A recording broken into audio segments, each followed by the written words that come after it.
सहनाववतु सहनौ भुनक्तु सह वीर्यं करवावहै तेजस्विनावधीतमस्तु मा विद्विषावहै। ॐ शान्तिः शान्तिः शांति। सत्यार्थ प्रकाश की कक्षा में आप सभी का हार्दिक स्वागत एवं अभिनंदन है। सत्यार्थ प्रकाश के अंतर्गत दसम समुल्लास के ऊपर विचार कर रहे हैं।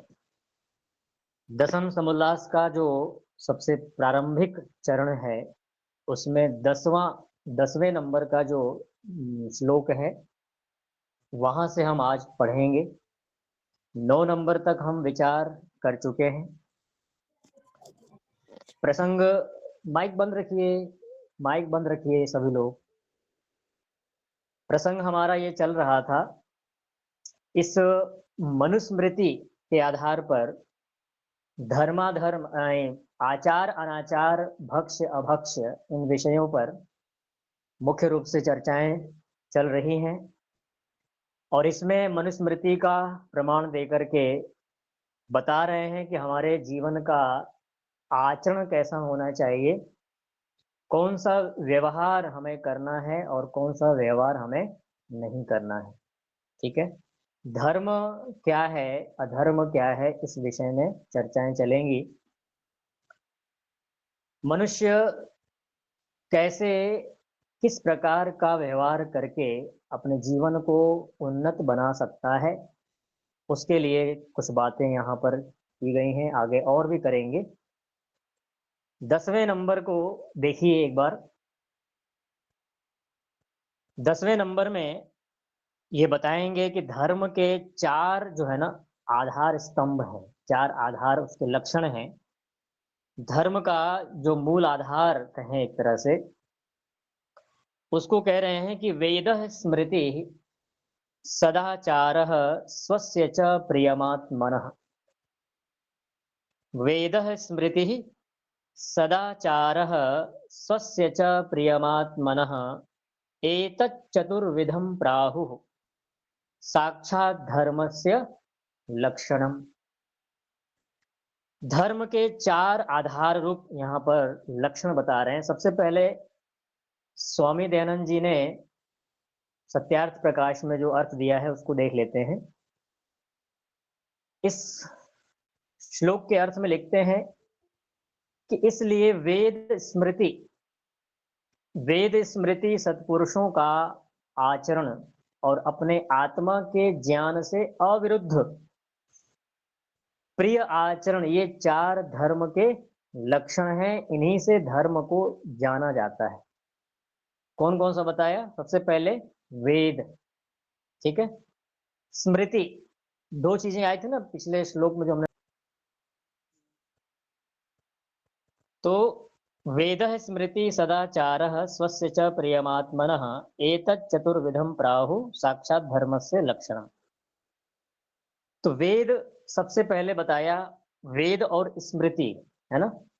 तो वेद और स्मृति के बारे में जो हमने पढ़ा था वो किस में आया था? 7वें नंबर के श्लोक में आया था। श्रुति स्मृति उदितम धर्मम अनुतिष्ठन ही मानवः यह कीर्तिम अवापनोति प्रेत्य चानुत्तमम सुखम। तो इसमें श्रुति और स्मृति की बात की गई थी। अब यहाँ उसी की बात को कह रहे हैं कि वेद के आधार पर धर्म का लक्षण जाना जाएगा। स्मृति से, स्मृति, यशोदा जी माइक क्यों चालू कर रही हैं आप? बंद रखिए। स्मृति ग्रंथों के द्वारा हम धर्म के लक्षण को जानेंगे, सत्पुरुषों का जो आचरण है और अपने आत्मा के ज्ञान से। भीतर जो हमारा चित्त अगर शांत है, चित्त हमारा अगर सात्विक बना हुआ है, तो उसमें जो भीतर ज्ञान उठेगा उस ज्ञान से विरुद्ध आचरण नहीं करना है। जैसे कि क्या होता है ना कि कई बार व्यक्ति कोई गलत काम करता है तो सबसे पहले उसके मन में भय शंका लज्जा होती है, ठीक है ना, इस काम को नहीं करना है, लेकिन फिर भी क्या करता है व्यक्ति, उसको इग्नोर करता है, उसको नजरअंदाज करके फिर से वो काम करने लग जाता है। ठीक है, तो आत्मा के ज्ञान से अविरुद्ध प्रिय आचरण, ये चार धर्म के लक्षण हैं, इन्हीं से धर्म जाना जाता है। तो श्रुति के बारे में आपको पता है कि श्रुति कहते हैं वेद को, और स्मृति कहते हैं वेदों के अनुकूल जो ऋषि मुनियों के द्वारा जो मनुस्मृति आदि जो शास्त्र हैं, धर्म ग्रंथ हैं, उसको स्मृति कहा जाता है। और सत्पुरुषों का आचरण, इसका मतलब क्या होता है? देखिए, एक तो हमको सबसे पहले अगर धर्म के स्वरूप को जानना है तो वेद को पढ़ना चाहिए। वेद को अगर आप नहीं पढ़ रहे हैं तो स्मृति ग्रंथ पढ़िए। स्मृति ग्रंथ के बाद फिर सत्पुरुषों का व्यवहार देखा जाएगा। जितने भी सन्यासी हैं, विद्वान आचार्य लोग हैं, जो अच्छे वैदिक विद्वान हैं, उनका जो व्यवहार है, उनका जो आचरण है, उसको देख करके हमें भी बहुत कुछ सीखने को मिलता है। स्वामी दयानंद सरस्वती जी का जीवन यदि आप पढ़ते हैं, उनकी जीवनी को अगर आप देखते हैं, तो आपको कुछ सीखने को मिलता है ना, कि हमें कैसे जीवन में जीवन जीना कैसे है। कितनी सारी चुनौतियां आती हैं, कितने सारे संकट आते हैं, कैसे उन संकटों के बीच में रहते हुए, जूझते हुए हमें अपने लक्ष्य को नहीं भूलना है। स्वामी दयानंद जी का जीवन पढ़िए आप, कितना संकट भरा रहा है, लेकिन फिर भी उन्होंने कहा कि नहीं, हमें सच्चे ईश्वर के स्वरूप को जानना है, तो बस जानना है। तो ऐसे सत्पुरुषों का जो आचरण होता है, उसको देख करके भी हमें धर्म का बोध होता है कि हमें करना क्या है। और सनातन वेद द्वारा परमेश्वर प्रतिपादित कर्म और अपने आत्मा में जिसको आत्मा चाहता है, जैसे कि क्या चाहता है आत्मा? सत्य भाषण, सत्य बोलना, ये चार धर्म के लक्षण हैं, इन्हीं से धर्म का निश्चय हमें करना चाहिए। और पक्षपात रहित न्याय, सत्य का ग्रहण, पक्षपात रहित न्याय, किसी के साथ किसी भी प्रकार का पक्षपात नहीं करना चाहिए। कोई भी हो, आप चाहे घर में हो, परिवार, राष्ट्र में हो, देश में हो, कहीं भी हो, समाज में हो, कोई भी किसी भी व्यक्ति के साथ आपका व्यवहार हो रहा है, माता है, पिता है, पत्नी है, भाई है, कोई भी है, न्यायपूर्वक व्यवहार करना चाहिए। कभी भी हमें पक्षपात नहीं करना चाहिए। मान लीजिए हम गृहस्थ में हैं, पति पत्नी हम साथ में रहते हैं, ठीक है, तो माता पिता ने हमें जन्म दिया है, माता पिता भले ही गलत हैं, लेकिन फिर भी हम उनका साथ दे रहे हैं, मतलब फिर भी उनका हम सपोर्ट कर रहे हैं, ये गलत है। जो गलत है वो गलत है, चाहे माता पिता हो, चाहे कोई भी हो। तो हमेशा, चाहे हम परिवार में रहते हैं, समाज में रहते हैं, एक तो पहले हमें सही गलत का ठीक ठीक पता होना चाहिए, और पता होने के बाद न्यायपूर्वक व्यवहार करें। किसी के साथ अन्याय बिल्कुल नहीं होना चाहिए, ये भी धर्म का लक्षण है। और सत्य के प्रति हमें हमेशा कैसा रहना चाहिए? तत्पर रहना चाहिए। सत्य के ग्रहण करने में और असत्य के छोड़ने में सर्वदा उद्यत रहना चाहिए। ऋषि दयानंद जी ने आर्य समाज के नियम में लिख दिया साफ साफ, उद्यत रहना चाहिए का मतलब होता है तैयार रहना चाहिए, हमेशा तैयार रहो। आज ही अगर पता लग गया कि सत्य ये है, तो बस ग्रहण कर लेंगे। समझ में आ गया कि भाई ईश्वर निराकार है, सर्वव्यापक है, सर्वशक्तिमान है, सारे संसार का रचयिता है, उसके स्वरूप को अगर आपने जान लिया तो उसको व्यवहार में लाइए। फिर किसी का जोर, किसी की जबरदस्ती नहीं चलती, फिर वहां जो सत्य है उसको ग्रहण करेंगे। अन्याय आचरण से रहित व्यवहार करना, ठीक है, अन्याय कभी नहीं करना किसी के साथ भी, कोई भी हो, छोटा हो, बड़ा हो, स्त्री हो, पुरुष हो, कोई भी हो, पशु हो, पक्षी हो, किसी से अन्याय करना ही नहीं। सत्य का त्याग और असत्य का ग्रहण रूप जो कर्म है उसको कभी नहीं करना, सत्य को कभी नहीं छोड़ना हमें। उसी को, अगर आप सत्य को छोड़ देते हैं, ठीक है, अधर्म का ग्रहण कर लेते हैं, उसी को हम अधर्म कहते हैं, उसी को हम अधर्म कहेंगे। अब इसके लिए जब आप में से किसी ने वैशेषिक दर्शन पढ़ा हो तो पता होगा, वैशेषिक दर्शन में एक सूत्र आता है, यतो अभ्युदय निःश्रेय सिद्धि स धर्म, ठीक है, यतो अभ्युदय निःश्रेय सिद्धि स धर्म।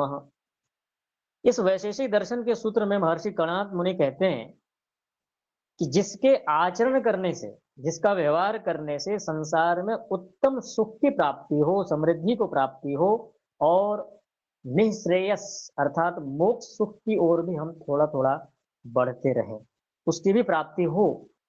ठीक है, ऐसा जो व्यवहार होता है उसका नाम क्या है? धर्म है। नोट कर लीजिए इसको। जिस व्यवहार से सांसारिक उत्तम सुख की प्राप्ति भी होनी चाहिए, हमारे जीवन में सुख हो, शांति हो। ठीक है, चाहे आप जीवन में कहीं भी अकेले रहते हो, चाहे दुकेले रहते हो, चाहे साथ में रहते हो, चाहे अकेले रहते हो, कैसे भी रहें आप, आपके जीवन में शांति सबसे ज्यादा जरूरी है।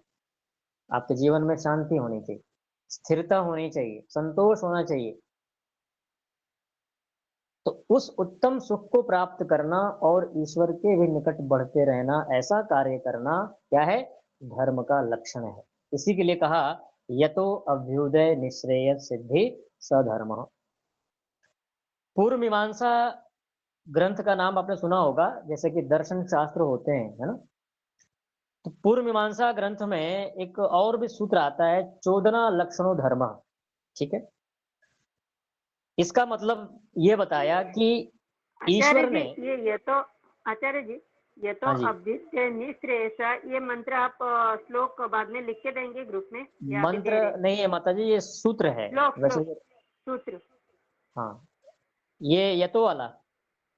हाँ, ये तो अभ्युदय हाँ, निःश्रेयस। डाल देंगे, ग्रुप ग्रुप में डाल देंगे, ग्रुप में डाल देंगे। ठीक है, ओके ओके, धन्यवाद। तो पूर्व मीमांसा ग्रंथ में कहा कि चोदना लक्षणों धर्म, ईश्वर ने वेदों में मनुष्यों के लिए जिसके करने की आज्ञा दी है वही धर्म है, और जिसको करने की आज्ञा नहीं दी है उसको करना क्या है? अधर्म है। ठीक है, उसको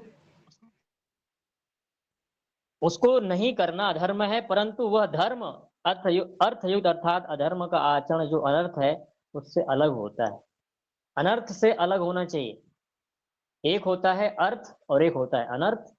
सही दिशा में अगर आप काम कर रहे हैं, सही दिशा में सोच विचार कर काम कर रहे हैं, वेदों के अनुकूल कर रहे हैं, वो तो अर्थ है। लेकिन अगर आप वेदों के विरुद्ध जा रहे हैं तो उसका नाम है अनर्थ। ठीक है, अब आगे बताएंगे 11 नंबर के मंत्र में, अर्थ कामेश्वसक्ता नाम। धर्म जिज्ञासा में श्रुति प्रमाण है और धर्म ज्ञान के पात्र की बातें करेंगे। अर्थ कामेश्वसक्ता नाम धर्म ज्ञानम विधीयते धर्मम जिज्ञासमाना नाम प्रमाणम परमम श्रुति। ये आप निशान लगा लीजिए, इसको याद कर लीजिएगा। ये 10वां और 11वां, 10वां और 11वां याद कर लीजिएगा। अर्थ कामेश्वर सत्ता नाम धर्म ज्ञानम विधीयते धर्मम जिज्ञासमाना नाम प्रमाणम परमम श्रुति। कौन लोग हैं जिनको धर्म का ज्ञान नहीं होता है, उस बारे में बता रहे हैं। तो सबसे पहले कह रहे हैं कि अर्थ कामेशु असक्ता नाम। धर्म का ज्ञान किसको होता है ये बता रहे हैं कि जो पुरुष अर्थ, अर्थ का मतलब यहाँ पर लिया हुआ है स्वर्ण आदि, है ना। स्वामी जी लिख रहे हैं कि जो द्रव्यों के लोभ और काम अर्थात विषयों के सेवन में फंसा हुआ नहीं होता है, उसी को धर्म का ज्ञान होता है। और जो धर्म को जानने की इच्छा करे उसके लिए वेद ही सबसे बड़ा प्रमाण है। तो जो द्रव्यों के लोभ, द्रव्य का मतलब होता है सोना चांदी हीरे मोती संपत्ति भूमि भवन। ठीक है, अब व्यक्ति भूमि भवन के चक्कर में ही फंस जाता है। यहाँ मकान बनवाना है, वहां बिल्डिंग खड़े करने हैं, ये पैसा कमाना है, वो धंधे करने हैं, वो व्यापार करना है, वो नौकरी करनी है, वो कंपटीशन की तैयारी करनी है। अब आप लगे रहो। तो ऐसी स्थिति में धर्म के स्वरूप को आप उस समय तो नहीं जान सकते जब तक आप इस कार्यों में लगे हुए हैं। इन कार्यों से जब तक आप समय लेकर के इधर की ओर आपकी प्रवृत्ति नहीं होगी, धर्म का स्वरूप समझ में नहीं आएगा। इसलिए मनु महाराज कह रहे हैं कि स्वर्ण आदि रत्नों में, धन संपत्ति और काम भावना आदि इंद्रियों के विषयों में जो नहीं फंसे हुए लोग हैं। ठीक है, अब खाने में पीने में सोने में घूमने में फिरने में मौज मस्ती करने में ही सारा दिन सारा जीवन लगा दिया तो धर्म कब जान हो गया? समझ में नहीं आएगा फिर आप। लेकिन लोग कहते हैं कि जवानी तो मौज मस्ती के लिए होती है, जवानी तो खेलने कूदने की होती है, जवानी खाने की पीने की मौज घूमने फिरने की होती है। ठीक है, तो जब जवानी इसके लिए होती है तो फिर धर्म किस कब होता है? धर्म का जो आचरण करना कब करेंगे? बुढ़ापे में।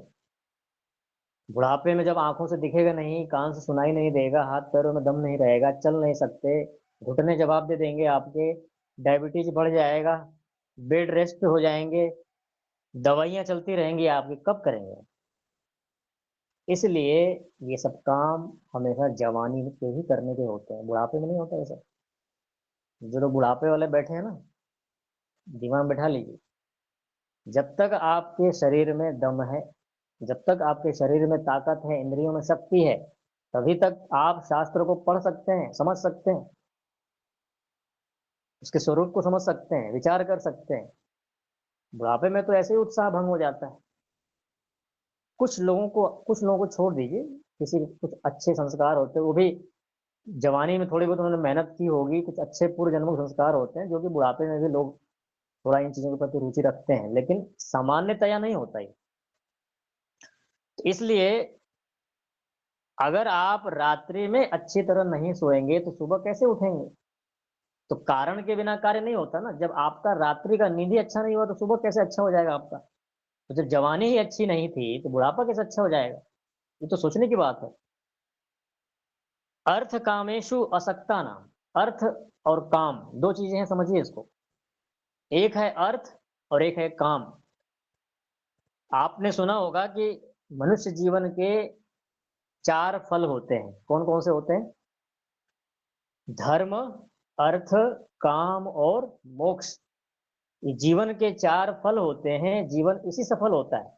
लेकिन आज दुर्भाग्य से दो चीजें हट गई। एक धर्म गायब, दूसरा मोक्ष गायब। दो चीज रह गई, अर्थ और काम। अर्थ का मतलब होता है यही सब पैसे आदि के पीछे ही भागते रहना, और काम का मतलब होता है अपनी इच्छाओं की पूर्ति में लगे रहना। एक बात यहाँ पर प्रसंग के अनुसार हमें समझ लेनी चाहिए कि आवश्यकताओं की पूर्ति हो सकती है, लेकिन इच्छाओं की पूर्ति कभी नहीं होगी। किसी की न हुई है न कभी होगी। जब हमने साइकिल चलाना सीखा, जब हम साइकिल चलाना नहीं जानते थे तो हमें लगा कि साइकिल चलाना जब सीख जाएंगे तो हमको तो पूरा दुनिया मुट्ठी में कर लेंगे।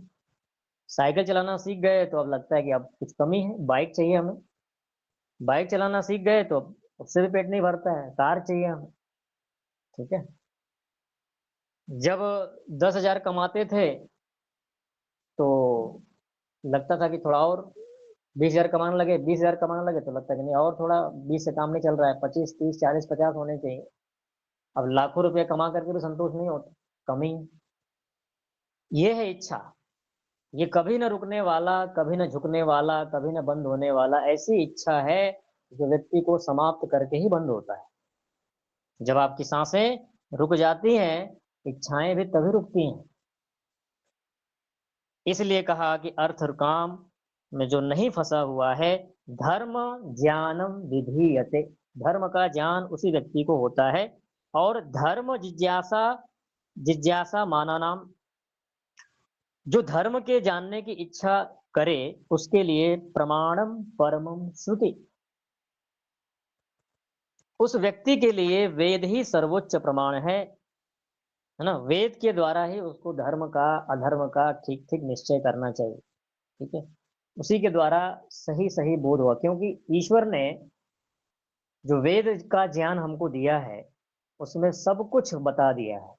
धर्म के बारे में, अधर्म के बारे में, न्याय अन्याय, सत्य असत्य, झूठ सच, सब कुछ स्पष्ट रूप से बता दिया है।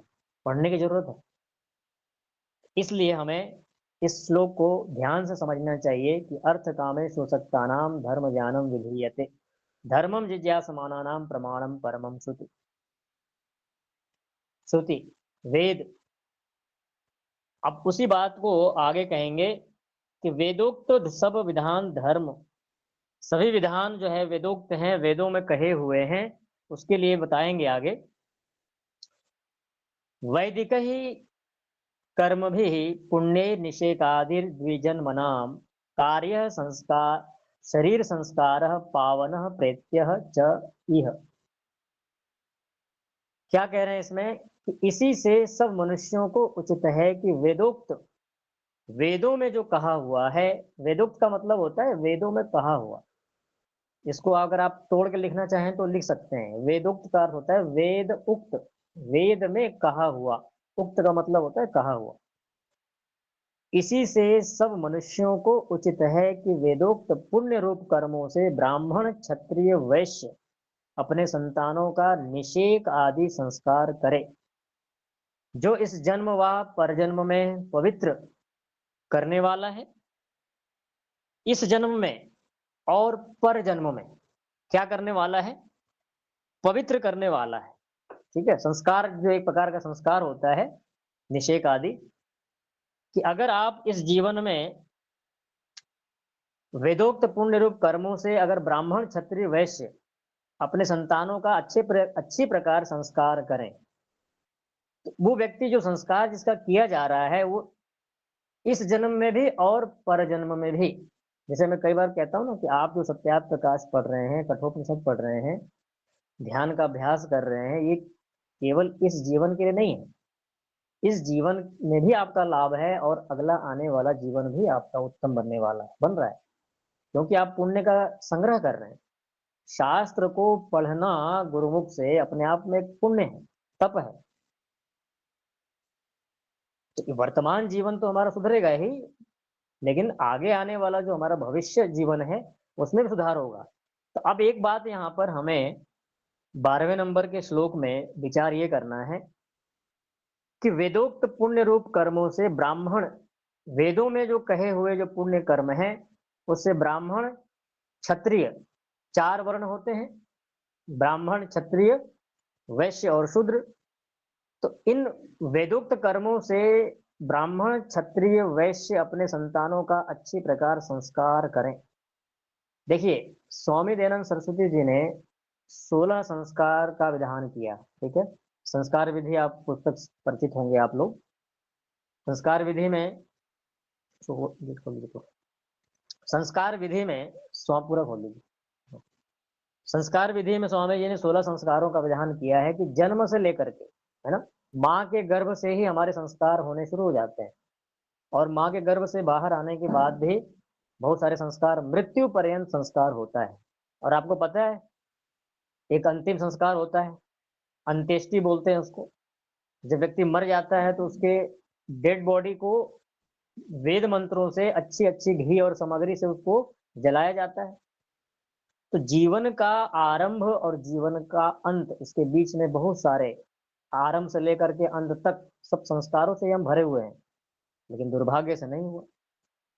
तो किसी ने पूछा कि आखिर संस्कार करना क्यों चाहिए, क्यों जरूरत है संस्कार करने के, जब उसके पूर्व जन्मों के अच्छे कर्म हैं। ठीक है, वो अच्छी तरह से मेहनत करके पूर्व जन्मों में आया है, तो संस्कार करने की जरूरत क्या है? तो उसके लिए उत्तर दिया गया है कि कई बार क्या होता है कि हमारे पूर्व जन्मों के कर्म अच्छे होते हैं और कई बार अच्छे नहीं भी होते हैं। ये तो हम और आप तो नहीं जान सकते, ये तो भगवान जानता है ना।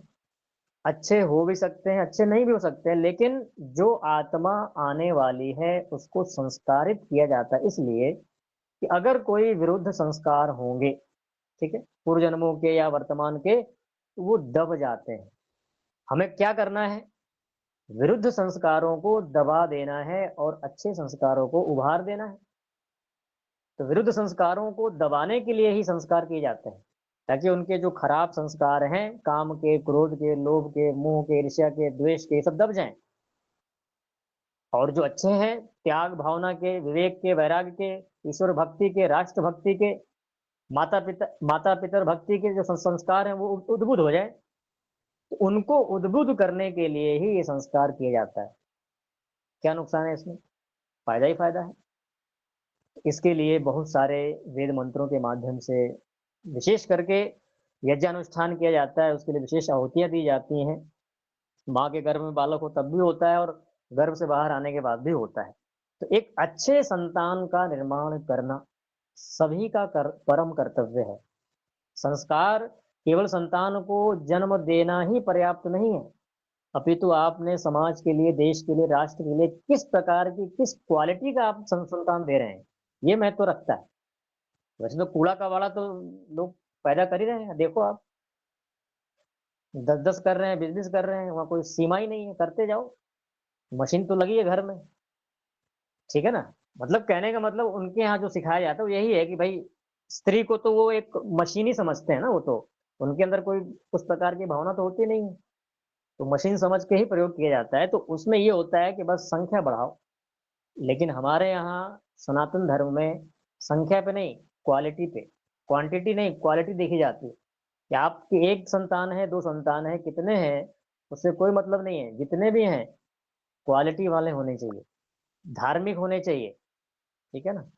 एक श्लोक था ना, एक क्या नाम था उसका, एकः चंद्रः तमो हन्ति न च आ, न च एकः चंद्रः तमो हन्ति न च शतानि अपि तारा गणो, ऐसा है सूत्र, ठीक है ना? तो एक ही चंद्रमा तमोहंती, आकाश में एक ही चंद्रमा अंधकार का हंती मतलब नाश कर देता है। न शतानि अपि, अनेक जो ये असंख्य जो तारे हैं, तारागण हैं, ये मिल करके भी अंधकार को नहीं मिटा पाते। तो ऐसी संख्या का क्या होना, क्यों समझाने के लिए ये। और इसी तरह कहा गया एकः गुणी पुत्रो, एकः गुणी पुत्रो न च सहस्त्र, ऐसा कुछ है कि एक ही गुणवान पुत्र जो होता है वो अपने कुल को रोशन करता है, ठीक है? गुणवान पुत्र एक ही है। राम और लक्ष्मण कितने भाई थे कुल? 4 भाई। कौन कौन? राम, लक्ष्मण, भरत और शत्रुघ्न, ठीक है? वैसे सभी का नाम आता है, सभी महान थे, सभी अच्छे थे, सभी गुणवान थे, लेकिन राम का नाम सबसे आगे है। राम से बड़ा राम का नाम, एक भजन भी है, सुना होगा आप लोगों ने, राम से बड़ा राम का नाम। तो ये राम जो है, राम जो हुए, कृष्ण जो हुए, ये ऐसे क्यों, ऐसे नहीं हुए, इनके लिए बहुत पहले से तैयारी की गई थी। बड़े बड़े ऋषियों का योगदान रहा उसमें। एक दिव्य संतान हमें चाहिए, उसके लिए बहुत सारी औषधियों का सेवन, बहुत बड़े बड़े यज्ञ किए गए, तब जा करके ऐसे पुत्र की प्राप्ति हुई, ऐसे थोड़ी हुई। उसके लिए विशेष प्रयास किए गए। निषेक आदि का क्या अर्थ है? निषेक निषेक आदि, आदि। निषेक आदि एक संस्कार होता है, थोड़ा सा मैं देख लूंगा उसका मूल अर्थ क्या है, इसमें दिया नहीं है। निषेक एक संस्कार होता है, ठीक है ना? तो शेक का मतलब होता है संस्कारित करना, नी मतलब विशेष रूप से। तो अगर धातु प्रत्यय के हिसाब से देखें तो विशेष रूप संस्कारित करना, इसका मूल अर्थ देख लेंगे, वो बता देंगे आपको ग्रुप में। वैसे तो ये संस्कार है, पर ये किस प्रसंग में किया जाता है वो थोड़ा देखना पड़ेगा, है ना? संस्कार विधि में भी देख लेंगे इसका। आचार्य जी, ये गर्भाधान संस्कार है। निषेक, हाँ जी। अच्छा जी, गर्भाधान संस्कार है, अच्छा जी। जी मतलब ये गर्भ के अंदर जो बालक है उसका किया जाता है ना, जी जी। निषेक, ठीक है? हम्म, तो गर्भाधान संस्कार है ये। तो गर्भाधान तो पहले आएगा ना, उससे पहले होता है जो ना, जो स्त्री पुरुष जो संयोग करेंगे उससे पहले, है ना? वही है एक्चुअल में, जो ठीक है, संयोग है वही गर्भाधान है। ठीक है। तो ये संस्कार होते हैं, ठीक है, ताकि दिव्य आत्मा माँ के गर्भ में प्रवेश करे, ठीक है? ऐसा महापुरुष जो दिव्य संतान है वो जन्म ले, इसके लिए संस्कार किया जाता है, जो कि वर्तमान जीवन में भी और अगला आने वाला जीवन भी उसका अच्छा होता है। और देखिए क्या होता है, बहुत सारे भीड़ भड़क्का बढ़ा दिया, उससे कोई मतलब नहीं है। स्वामी दयानंद जी के कितने भाई थे, कुछ कुछ पता है आप लोगों को? स्वामी दयानंद जी अकेले थे माता पिता के, या उनके कोई भाई भी थे? बहन तो अकेले थी, थे। पता है। अकेले थे, है ना? अकेले थे, लेकिन पूरी दुनिया को चमका गए, है ना, चमक गए, है ना? पूरे देश दुनिया को, अगर वो जीवित होते तो आर्य राष्ट्र तो बन के रहता ही। लेकिन दुर्भाग्य था हमारा। लेकिन एक ही देखो, एक ही पुत्र कितना गुणवान हो जाता है, कितने समाज को, देश को, राष्ट्र को रोशन कर देता है, अलंकृत कर देता है। तो ये सब चीजें होती हैं कि एक ही चीज अगर अच्छी हो तो बहुत अच्छा माना जाता है, उसका परिणाम अच्छा होता है हमेशा। हम्म। अब आगे कहते हैं कि 12वें नंबर के श्लोक में ये बता दिया कि वैदिक ही कर्म भी, वैदिक कर्मों से हमें निषेक आदि यानी जो गर्भाधान संस्कार हैं उसको करना चाहिए अच्छी तरह से, ठीक है? इस प्रकार का जो संस्कार होता है वो पावन, पावन करने वाला होता है। प्रेत्य च इह, प्रेत्य का मतलब होता है मरकर, और च इह मतलब इस संसार में। अब आगे कहते हैं के शांतः षोडशे वर्षे ब्राह्मणस्य विधीयते राजन्य बंधुर द्वाविंशे वैश्यस्य द्व्यधिके ततः। के शांतः, केश का अंत है ना, मुंडन होता है ना, मुंडन कराते हैं बालक का। ब्राह्मण का 16वें वर्ष में, क्षत्रिय का 22वें और वैश्य का 24वें वर्ष में केशांत कर्म अर्थात क्षौर मुंडन हो जाना चाहिए। ब्राह्मण का कितने वर्ष में हो जाना चाहिए? 16वें वर्ष में। मनु महाराज कह रहे हैं, वैसे तो यहाँ 16वें का तो नहीं लिखा है, षोडशे, हाँ ठीक है। केशांत षोडशे वर्ष ब्राह्मणस्य, ब्राह्मण का जो मुंडन हो जाएगा वो 16वें वर्ष में होना चाहिए। और क्षत्रिय का कब होना चाहिए? 22वें वर्ष में। और वैश्य का होना चाहिए 24वें वर्ष में। केशांत, केश का अंत कर देना यानी कि मुंडन कर देना चाहिए, अर्थात इस विधि के पश्चात केवल शिखा को रख के अन्य दाढ़ी, मूछ और सिर के बाल सदा मुड़वाते रहना चाहिए। ये ब्राह्मण की बात कर रहे हैं कि भाई विद्यार्थी है, अभी वो आचार्य के निकट पढ़ रहा है, अभी विद्या अध्ययन कर रहा है, तो उसके बाल को मुड़वा देना चाहिए। और शिखा रखता है, दाढ़ी और बाल के, जो दाढ़ी और सिर के बाल है उसको हटा देना चाहिए, अर्थात फिर कभी नहीं रखना चाहिए। मतलब जरूरत तो है नहीं वैसे, है ना, कहीं सर्दी अधिक पड़ रही हो उसका उपाय बताएंगे अभी। जो शीत प्रधान देश हो तो कामाचार है। शीत प्रधान का मतलब जहाँ ठंडी अधिक पड़ती हो वहां पर आपकी इच्छा है, आप चाहो तो रख लो। सिर थोड़ा ढका रहता है ना, बाल अधिक हो, हाँ, तो सर्दी अधिक पड़ रही हो तो आप रख सकते हैं। चाहे जितने केश रखना हो रख लो शीत वाले स्थान में। और जो अति उष्ण देश हो तो शिखा सहित सब छेदन करा देना चाहिए। फिर शिखा भी आपको रखना हो तो रखो, हटा दो उसको भी, ताकि गर्मी, सिर हमेशा सिर कैसा होना चाहिए? ठंडा, गर्म नहीं रखना उसको, क्योंकि सिर में बाल रहने से उष्णता अधिक होती है, गर्मी बढ़ जाती है। और किसी के सिर में गर्मी बढ़ जाए तो क्या होता है? फिर लठ बजता है, फिर झगड़े होते हैं, है ना। इसलिए सिर को ठंडा रखें। और उससे बुद्धि कम हो जाती है, एक समस्या और है, बुद्धि घट जाती है। इसीलिए जो पहले के जो ये आचार्य चाणक्य आदि जो थे उस काल के लोगों का देखा होगा आप, जो ब्राह्मण लोग होते थे ना, तो हाँ पूरे बाल को मुड़वा कर रखते थे, तो बुद्धिमान, पढ़ने में और शास्त्रों के ज्ञानवान होते थे। अब देखिए यहाँ भी अपवाद है, इसका मतलब ये नहीं हुआ कि बाल मुड़वाने वाला विद्वान बन जाएगा, पढ़ना पड़ेगा। कोई ये कहेगा जी आपने तो कहा था कि बाल मुड़वाने वाला बुद्धिमान होता है, तो हमने तो बाल मुड़वा दिए 2 साल से, हम तो 2 साल से बाल ही नहीं रखते हैं, हम तो बुद्धिमान हुए नहीं। ऐसा नहीं होगा, पढ़ना भी पड़ेगा। पर मूल यहाँ बात यह है कि बाल नहीं रखने से बुद्धि शांत रहती है, और जिस चीज को हम करते हैं उसमें हमारी अच्छी उन्नति होती है, ठीक है। उससे बुद्धि कम हो जाती है। दाढ़ी मूछ रखने से भोजन पान अच्छे प्रकार नहीं होता। जिनके बड़े बड़े दाढ़ी होते हैं कैसे करते हैं भोजन? वो भोजन में कई बार चला जाता है बाल, ठीक है, अच्छे प्रकार नहीं हो पाता। उच्छिष्ट भी बालों में रह जाता है। उच्छिष्ट का मतलब होता है जूठा, तो जूठा भी बालों में फंस जाता है, जूठा भी बालों में फंस जाता है। इसलिए हमें बड़े बड़े बाल हटा देने चाहिए वहां से, ठीक है। अब ये जो मुस्लिम लोग हैं ये रखते हैं, दाढ़ी रखते हैं, मुंह छटवा देते हैं ना। और भी जो लोग होते हैं उनको दिक्कत आती है कई बार। फिर भी नियम का यहाँ अपवाद दिया हुआ है कि जैसा मौसम हो उस हिसाब से कर लें, ठीक है। इस प्रकार से यहाँ पे कुछ धर्म की बातें जो आचरण में लाने योग्य बातें हैं, इस पर विचार किया गया, ठीक है। आगे और विचार करेंगे। ये 1 से लेकर के 13 मंत्र तक हम विचार कर चुके हैं 10वें समोल्लास में। आगे और भी श्लोक हैं, उसके ऊपर हम विचार करेंगे। आज इतना ही रखते हैं। ओ